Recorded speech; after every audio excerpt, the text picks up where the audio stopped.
جان شیرین همین دانشگاهی که تمام کردیم توی بریم پیش تبارا همسایه ها دوستا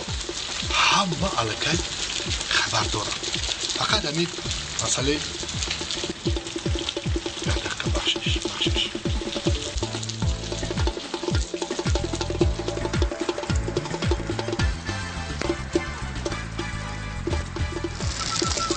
مسئله شخصی صحبت داریم ای باید مثلا میلیون نفت بله جنوب برای خودی ایجید بله خلال نرسونی دارم نه بس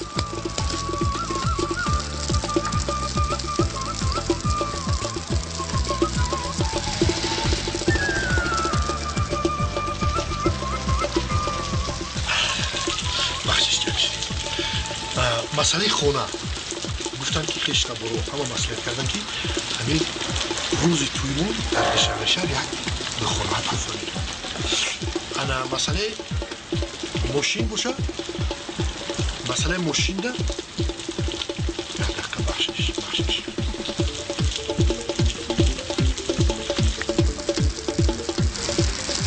بدوده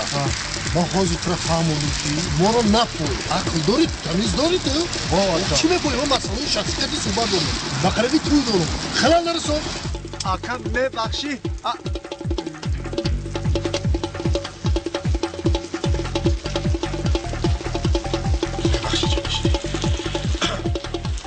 مسئله ماشین باشه ماشین دارو آخه باری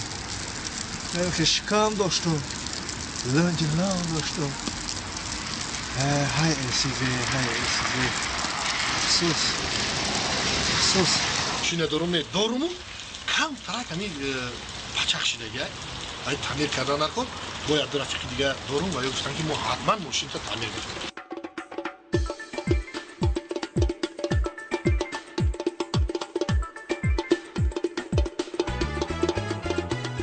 مقصد اساسی همه همین آدمو چیه که ما باید قطع شما یک جویا توشیم بازی حلقه جلشیم بخشش بیا بچه ما چند بار شیطر میگم که نپای ما را نپای نمیفهمی تو